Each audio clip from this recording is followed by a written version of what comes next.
Los Angeles, this is The Herd. Wherever you may be and however you may be listening, all the platforms ready to roll. iHeartRadio, Fox Sports Radio, FS1, Sirius XM, Channel 83. 1 hour from now, calling right, calling wrong, plenty of both. It is great to have you in today.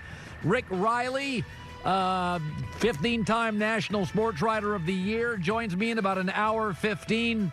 It is great to have you in today. I thought I would start with something, and I did not watch a lot of television this weekend. I did not do a lot of social media this weekend. As I've said, dating back to 3 weeks ago, I think the mental part of this, the psychological part of this, is really, really important. That's why I don't believe we live in a police state. If you want to get in a car and go for a drive in Texas with a cup of coffee with your wife, wear your masks, go for it. We don't live in a police state. I wear a mask everywhere I go now, and I have for about 5-6 days. It's the new normal. But here's one of the things.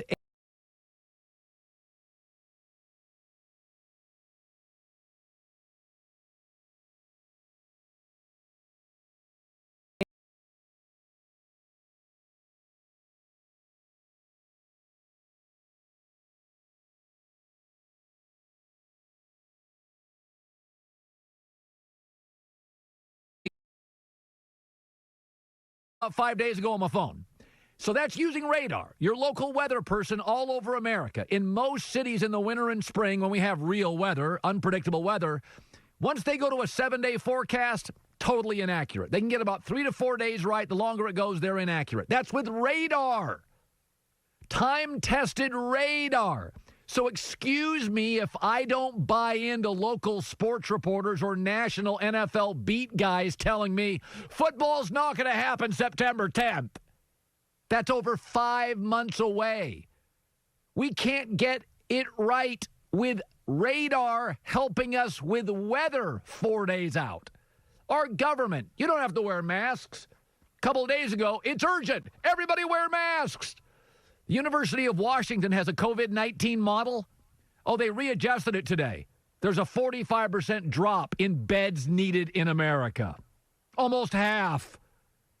Everything's changing. This is incredibly fluid. Nobody has any answers. The models are outdated an hour after they're out. The CDC projected 1.7 million deaths to start. Come on. Social distancing is a real deal. Keep doing it. Do it soon. Do it often. But we don't live in a police state.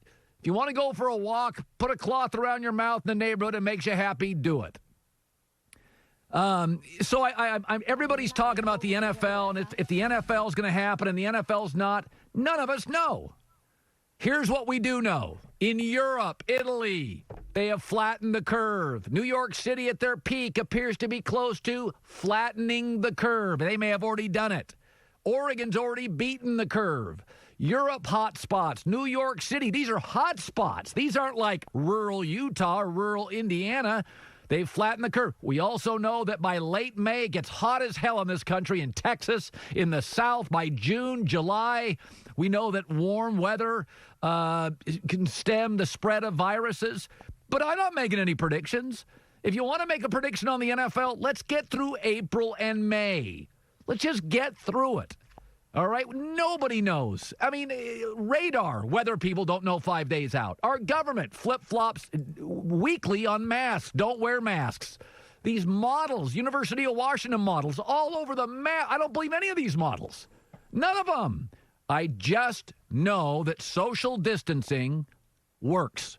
That's what I know. So I wear masks in the store, I wear them. When I go for walks, I wear them. And maybe I look like a total nerd, but I don't care. That's the new normal. Here's the other thing. Don't let Twitter guilt you into believing that you can't be simultaneously empathetic for those who are dying and also have a conversation pivoting to the economy. We got to start it back up. Golf this morning. PGA went out and said, yeah, we got to do some tournaments. No fans, we're doing them. Thank you, golf. To grown-ups, we're pivoting now to real conversations. Twitter wants to make you feel guilty that you don't wake up every morning and think the world's ending and you don't care about every single thing and I care about New York City, but America is not New York City. New York City is a city in America. That doesn't mean like Plano, Texas is going to be New York City, or South Dakota is going to be New York City, or Oregon is going to be New York City. They don't have the population density or the dynamic subway travel or the shoulder-to-shoulder living, elevators up, elevators down. So I can have empathy for people, but I also realize we need to have grown-up conversations on this stuff. And people are trying to project like they know stuff. Our government doesn't. Models don't. Radar doesn't. Who knows? Trump came out yesterday as president and said, I think we're going to have a football season. He's a leader. He's trying to be optimistic. I appreciate that. But, one thing I've really realized that the people in the media, I'm not going to name any names, but I know a couple people in the media that live on their phones. And because they're like beat reporters and they live on them. In fact, like strangely on their phone all day. I put mine down for hours. Those are the people that tend to be panicking and making bold predictions and don't have a clue. It is not even April 10th. The NFL season's going to start September 10th. If they have to, they'll get rid of the preseason. Would any of us miss that? Ooh, the coaches would have to make evaluations without, preseason. College football coaches do it, and it works just fine. So I have no predictions. This is what I know. Nobody knows. It's fluid. Summer's coming. Flattening the curve is happening even in Italy, which had it worse than any American city, including New York, if you count death rate. Deep breath. Put the phone down. It's okay to pivot to the economy eventually here pretty quick. Thanks, Gulf, for doing it. Let me segue to this. Adam Silver is a commissioner for the NBA. And, they were the first league to come out and say, timeout, we're calling a timeout here. And Adam Silver is he's kind of a left-leaner, and I appreciate him. I think he's smart and progressive, big fan of his. And I think the NBA is actually the key to the NFL. I think it's the key to the NFL.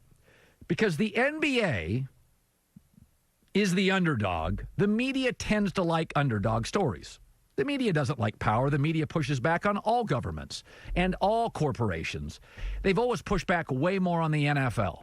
The NBA is the underdog. And so the NBA media is a little friendlier to NBA than the NFL media and the overall media is to the NFL. We kind of take sometimes, we're pretty tough on the NFL. We rip the NFL. NBA media, like the baseball media, sort of romanticizes their sport and protects their sport. So Adam Silver goes in first and says, we're shutting it down. That curried a lot of favor with progressives, a lot of favor with Twitter. Twitter loves to feel smart. Media loves to feel smart. Adam Silver is very smart. So he is going to get much more leeway than Roger Goodell would get. The guy running the most popular, the most powerful, the wealthiest, the richest, that doesn't really need the media. The NFL is a TV business. They don't need newspapers. They don't need radio. They don't need Twitter. They don't care. They got 5 networks bidding on them. NBA's got 2, and one, I think, I won't mention it, may not be able to afford it going forward because they had March Madness and the NBA season potentially canceled. So he's going to move back in. He told Trump yesterday, Adam Silver did, I'd like to lead us back in. I stopped it. I'd like to lead us back in. This is great for the NFL because, A, you would be a total hypocrite if you allowed the NBA to come back in the media and didn't bang on them much and then crush the NFL for 4 months later or 3 months later or 2 months later, probably 4 months later, coming back.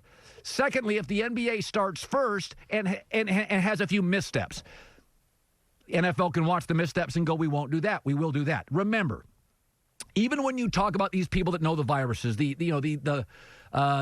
president of the WHO, the World Health Organization, they always tell you with viruses, it's imperfect. Don't seek perfection. You can't, if you're the NBA or a pro sports league, seek perfection. There's going to be missteps. Somebody will get the virus. You can't be paralyzed by that. We have 38,000 car deaths a year in America. Should we stop driving? You manage it. You just manage automobile accidents. We have teenagers. One of the reasons Americans live to be 79 and a half and not 80 and a half, like other nations, our teenagers drive. We don't have this national, subway system like other countries, that's much more, New York does. But teenagers all over the road, driving, car deaths. and we allow it. Do we lack empathy because we let our teenagers drive? No, we manage it. You don't seek perfection. Our roads aren't perfect. They're old. Our bridges are old. We let teenagers drive, probably too early. But it allows them to go places, and parents can then work if the kid can drive, and you manage it. So if the NBA goes back in, they'll be given a little bit more leeway. It will not be seamless. It will not be perfect. There will be hiccups. Somebody will catch COVID-19. The good news is it'll be a 24-year-old professional athlete that will have asymptomatic or mild issues. We know that right now. So I think the NBA is going to get a little break on this if they go back first, and good for them and good for golf. It's okay to simultaneously care about Americans that have it or may get it or may suffer, and also pivot to questions about the economy. Because you know what's really bad too? Poverty and 17% unemployment. So I think the NBA, as progressive as it is, could be a real helper to all our sports going forward. Joy Taylor is now with us. She is in her secluded grotto somewhere near Beverly Hills. Joy, how are you this morning? I'm great, Colin. How are you? I'm doing okay. Hope you had a nice weekend. Did you get out a little bit, go for a walk, wear a mask, that kind of thing? I did go for a walk. I did wear a mask. I wear a mask every time I go outside. Yep, so do I. It's interesting, Joy. Obviously, New York City, there's more of an urban lifestyle. In Los Angeles, Oregon, Utah, Washington, Montana, you're more spread out. So, I'm seeing people walk all through my neighborhood, but everybody's wearing a mask, 90%, and everybody's socially distancing.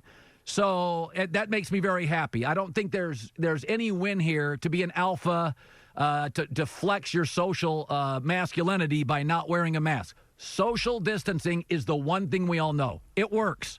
And the states that adopted it or adapted to it quickly, California, by the way, not perfect. Again, there's going to be young people that don't, but we shut down the beaches, and it looks like we're supposed to be now in the peak in California, and a lot of the numbers coming out are encouraging. So that's where we're at today. Albert Breer is going to be joining us coming up around the corner. Here's where I thought about this yesterday and shared it with some friends. There are moments during this, as we segue out of this, and again, it's not going to be April 30th. We all rush back to theaters. It's going to be trickle, very much a trickle. In fact, I'm going to wear a mask for probably as long, I'm going to wear a mask or a cloth for months. Hello các bạn. I wore one to work today. I wore it up the elevator today. I wore it during prep. I wear it during commercials. It's not going to, the Dow Jones is not going to robustly in 3 days catch up to all it lost. It's going to be a trickle effect. We're going to slowly start driving and slowly go back to work and slowly move back into our normal lives. But there's an advantage for sports fans on that, and it's about time fans got a break on something, and I think they will. That's coming up next. In L.A., it's The Herd.